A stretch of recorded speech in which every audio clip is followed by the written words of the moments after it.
Bom dia, galera do nono ano, tudo bem com vocês? Sejam todos muito bem-vindos à nossa aula de História. Eu sou o professor Valmir Frias e hoje a gente vai falar de um assunto bem específico que é a Guerra do Paraguai, mas vendo um pouquinho mais aí os antecedentes dela, né? Ó, tá aí na tela para vocês verem, História do Brasil, então, antecedentes aí da Guerra do Paraguai. E antes da gente começar, pode voltar em mim um pouquinho, antes da gente começar, né, fazer minha audiodescrição para vocês, eu sou um homem de 1,89 m de altura, eu tenho 52 anos, hoje eu estou com uma camiseta cinza, de uma marca antiga de motocicleta aí da Indian, uma calça jeans, tênis, né? Eu tenho cabelo, né, bem curto ou praticamente inexistente, eu estou de barba também e tal. E já que estou fazendo minha audiodescrição, agradecer aí, como sempre, né, a galera lá de Libras, que muito nos auxilia aí, deixa a nossa aula mais inclusiva, né, mais acessível a todos. Hoje a gente está com o Laércio e com a Natália. O Laércio já está aí, vai dar um olá pra gente. Aí, Laércio, valeu, obrigado. E já que a gente está falando, né, de audiodescrição, de Libras e tal, vamos complementar aí falando a respeito do nosso respaldo aí pedagógico de sempre, né, para a gente saber exatamente o que a gente está falando, que assuntos tal. Então, tá aí na tela para vocês.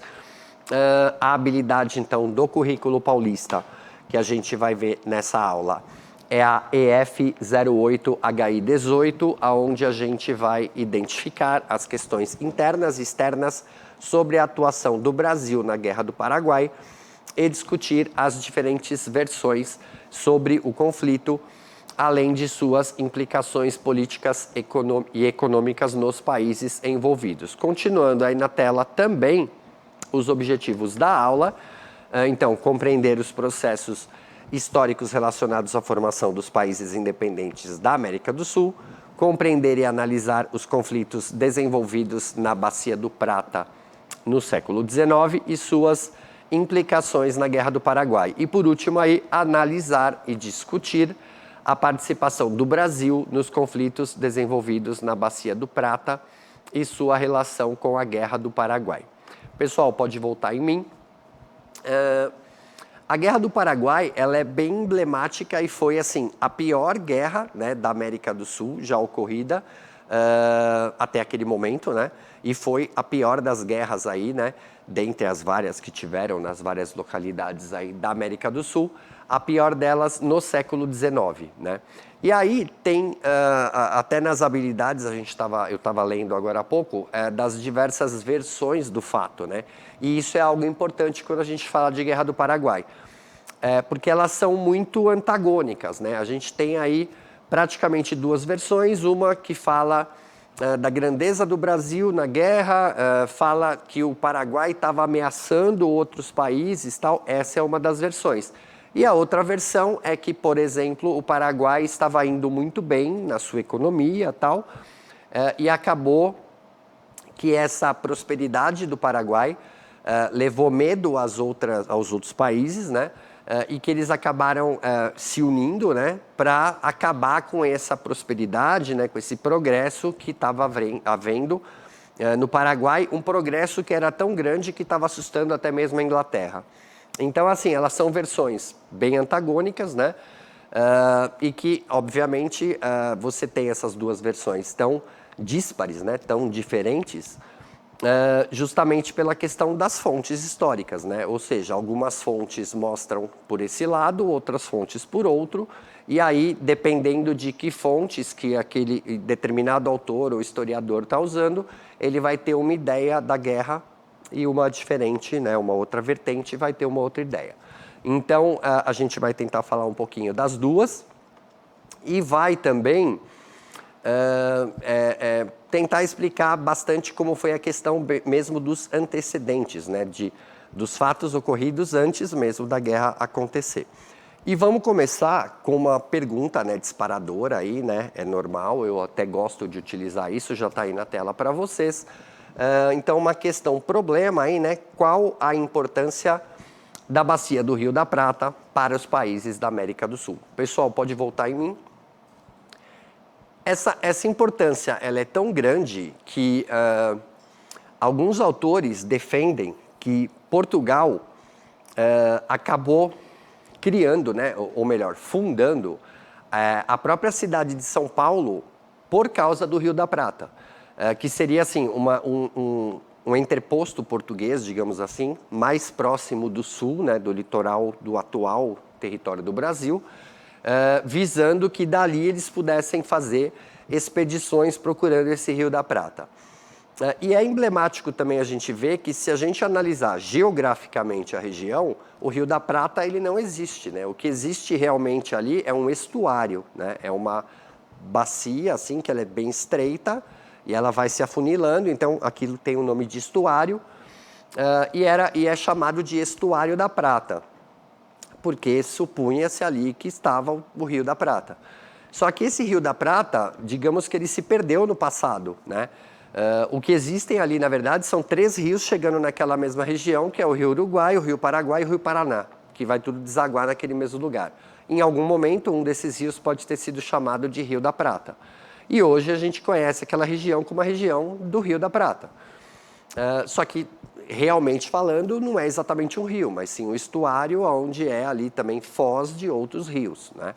E tinha esse nome de Rio da Prata porque existia toda a lenda do Eldorado, de serras de prata, serras de ouro, que estavam, né, nos confins da América. E tanto os espanhóis quanto os portugueses achavam que por aquela entrada e por aqueles rios você ia chegar nesse tão sonhado e tão buscado aí Eldorado, essas montanhas de prata, de ouro e tal. Eles não estavam totalmente errados no que eles estavam pensando, porque, afinal de contas, subindo por aqueles rios, você até vai chegar numa região já próximo do que era o Império Inca, e dentro desse Império Inca tinha, sim, uma serra, né, a Serra de Potosí, que é até hoje uma grande mina de prata. Então, totalmente errado eles não estavam, mas, assim, estavam bem longe, eles imaginavam que ali era a entrada para essas riquezas e que era algo que proximamente eles já iam chegar. E, na verdade, a distância é bem maior do que eles imaginavam.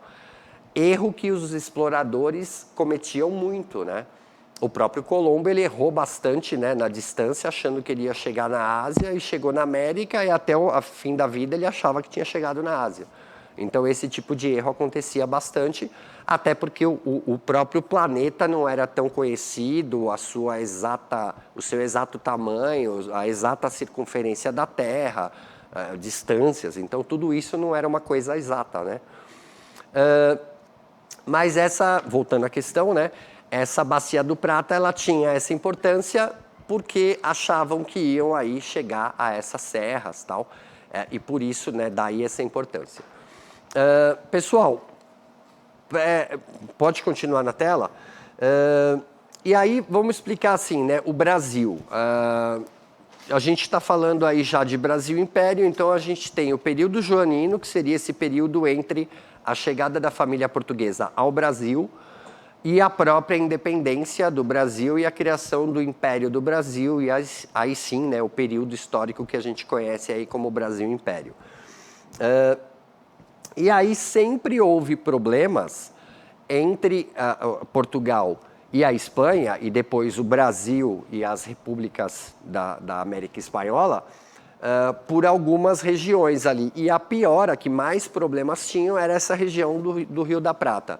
E aí, nesse gráfico que está aí na tela para vocês, está bem explicado isso. Durante esse período joanino, ou seja, de 1808 a 1821, existe a anexação do Uruguai, que isso era uma região que era da Espanha e Portugal foi lá e tomou para si. Isso em 1816.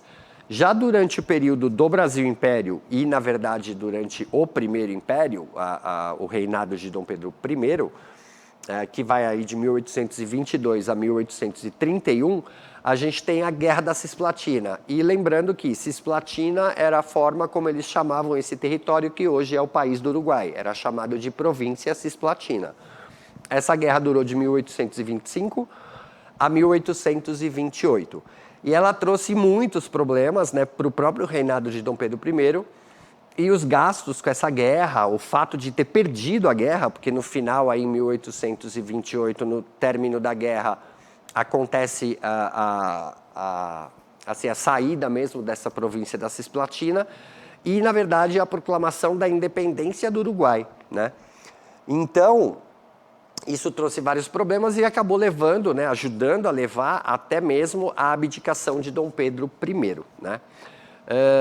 E já durante o Segundo Império, né, durante o reinado aí de Dom Pedro II, né, de 1840 a 1889, a gente tem aí vários problemas acontecendo nessa região ali do Rio da Prata, né, que foi aí primeiramente a guerra contra Oríbes e Rosas, que é uma guerra pelo controle político do próprio Uruguai, né?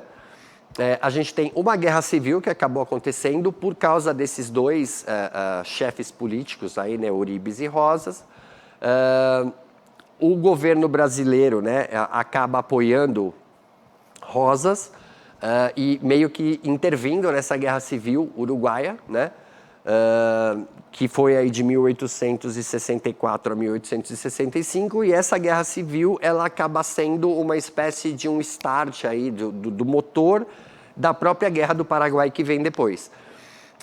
E aí, a vertente política apoiada pelo governo, né, de Dom Pedro II acaba vencendo, e aí, mais adiante, a gente vai ter a guerra em si, e a guerra ela acaba sendo chamada também, né, de Guerra da Tríplice Aliança, porque justamente tinham três aliados, que era aí o Uruguai, o Império do Brasil e a Argentina, contra um único país, que era o Paraguai. Pessoal, pode voltar em mim. Então, assim, o gráfico em si, ele tem bastante informações, até por isso que eu demorei um pouquinho em cima dele, né? Mas a gente tem várias informações aí, por exemplo, informações mais específicas da Guerra Civil do Uruguai, tá aí na tela. Então, em 1863, aí, né, Bernardo Berro, do Partido Blanco, se torna presidente. Só que aí ele vai enfrentar uma tentativa de golpe liderada pelo Venâncio Flores, que era o antigo presidente do Uruguai, que estava exilado na Argentina. Ele é líder dos Colorados, ele invade o Uruguai e apoiado aí pelo general Bartolomeu Mitre e também, como eu disse, né, por membros do Império do Brasil, por exemplo, aí liberais gaúchos, né, do sul do Brasil. E aí, continuando na tela, né, as pressões elas são promovidas aí, né, pelos revoltosos, tal. E o problema do Brasil com o Uruguai, eles reiniciaram aí em 63 por causa desses problemas todos aí relacionados a essa guerra civil. Pessoal, só lembrando, né, pode voltar em mim um pouquinho, essa apresentação ela está com bastante texto e tal, possivelmente a gente não vai ter tempo de falar exatamente de tudo, mas lembrando que, assim, no repositório do Centro de Mídias, a gente tem tanto essa aula para ser assistida novamente, como também a gente tem alguns documentos que podem ser baixados, serem feitos ali o download, que é o caso da própria apresentação, né, que a gente está usando nessa aula, bem como também plano de aula, tal, e outras informações lá, tá bom? Pessoal, pode voltar na tela, tem uma imagem aí. É um mapa, né, a parte de cima ali é a parte do sul, né, é a região ali do território do Rio Grande do Sul, do atual Rio Grande do Sul, logo abaixo está o Uruguai, e aí nessas informações a gente tem aí, por exemplo, movimentações de tropas, né, como que foram os ataques, tal. Isso daí vocês podem olhar com mais calma, baixando o material, por exemplo. E aí o Paraguai, já está aí na tela também, foi um dos últimos países, né, a conseguir a sua independência. Na verdade, eles acabaram ficando durante um bom tempo isolados ali, né, naquela região deles. E aí, por isso mesmo, eles tiveram, digamos assim, uma trajetória diferente de outros países que acabaram se envolvendo mais com as disputas regionais, tal. O Paraguai ficou um pouco mais, né, alijado, né, disso tudo. E aí a gente tem aí, explicando um pouquinho o comecinho, né, a gente tem aí o Francia, né, que foi o defensor aí da independência política e econômica do Paraguai. Ele fechou o país economicamente por 26 anos, daí eu ter dito que eles ficaram alijados ali, né, meio que separados do restante da América do Sul. E aí, um pouco mais adiante, né, já em 1844, a gente tem a ascensão aí, né, do responsável pela modernização do Paraguai, que promoveu aí uma abertura política e também uma melhora significativa aí, né, na economia, que foi Carlos Antônio Lopes, e ele era o pai, né, do Solano Lopes, que é a pessoa que vai governar o Paraguai, inclusive durante a própria Guerra do Paraguai. Continuando aí na tela, aí está o próprio Francisco Solano Lopes, né? Ele aspirava uma influência maior na região do Prata, principalmente na questão do comércio fluvial.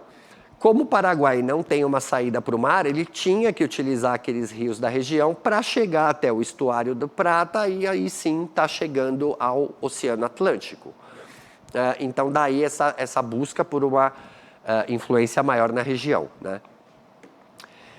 Ele recebeu do presidente do Uruguai um documento, né, uma espécie de um ultimato do Império do Brasil, numa tentativa de formar uma aliança com o Paraguai, caso o Brasil invadisse o Uruguai. Ou seja, foi uma aliança entre o Uruguai e o Paraguai, dizendo que se o Uruguai fosse invadido por forças brasileiras, o Paraguai ia ajudar o Uruguai. Isso Solano Lopes manteve a palavra e fez, e por isso a própria Guerra do Paraguai acaba começando, porque o Uruguai, bem ou mal, ele foi sim invadido pelo Brasil, na tentativa aí de se apoiar ao governo de Flores e de colocar ele na presidência do Uruguai, tá? E aí os conflitos se desenrolaram aí entre a Confederação Argentina, o governo de Buenos Aires, né, do Bartolomé Mitre, e aí fizeram com que argentinos e paraguaios aí direcionassem os seus produtos aí para o porto de Montevidéu, ou seja, a região do Estuário da Prata também. Aí tem uma imagem, né, de Solano Lopes.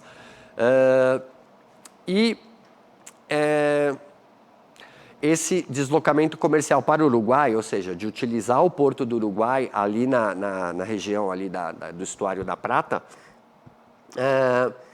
acabou sendo compreendido como uma aliança entre o governo, né, do Paraguai e do Uruguai, e os oposicionistas, principalmente argentinos, já levantaram, né, a orelha e começaram a achar que aquilo ia dar algum problema, o que no final acabou dando problema mesmo, né? E Solano Lopes, por última vez, deu um ultimato ao Brasil, devido à invasão que o Brasil havia feito ao Uruguai e que foi aí entendida como né, até mesmo uma declaração de guerra, tal. Pessoal, pode voltar em mim um pouquinho? E aí, com tudo isso acontecendo, tinha também um grande fator aí que a nossa aula está com o tempo meio apertado, então eu vou tentar sintetizar esse antecedente, né, que a gente está falando. O Brasil queria uma hegemonia, né, na América do Sul. O Brasil era o maior país, o Brasil queria, né, ser assim, o líder da América do Sul, e por esse motivo ele não podia deixar que um país menor, um país com uma posição, inclusive geográfica, né, menor, digamos assim, do que alguns outros países, deixar com que eles ditassem algumas regras. Então, a forma que eles encontraram foi realmente tentar impor a sua ideia, né? Ou seja, impor o presidente do Uruguai. Aí o Paraguai foi contra, então vamos fazer uma aliança e vamos invadir o Paraguai. Alguns autores acabam defendendo que a Guerra do Paraguai foi praticamente um genocídio contra o povo paraguaio. Então, há essas várias vertentes. A gente vai retomar esse assunto mais adiante, vai falar um pouquinho mais especificamente da guerra em si. A gente acabou falando nessa aula, né, como o próprio nome dizia, mais sobre os antecedentes, mas a gente vai retomar isso. Pessoal, digam o que vocês acharam da aula, né? Deem suas dicas, suas colocações e tal, sempre visando enriquecer a aula, porque isso é nossa intenção. A gente gosta mesmo de saber a opinião de vocês para ir deixando a aula sempre o melhor possível. E eu espero aí que vocês tenham gostado da aula, que essa aula tenha sido entendível, né, num primeiro momento. mas principalmente que tenha sido uma aula interessante, principalmente para a gente dar um pontapé inicial aí nessas ideias relacionadas à Guerra do Paraguai, tá bom? Pessoal, tchau, tchau e até a próxima aula então. Valeu e até lá.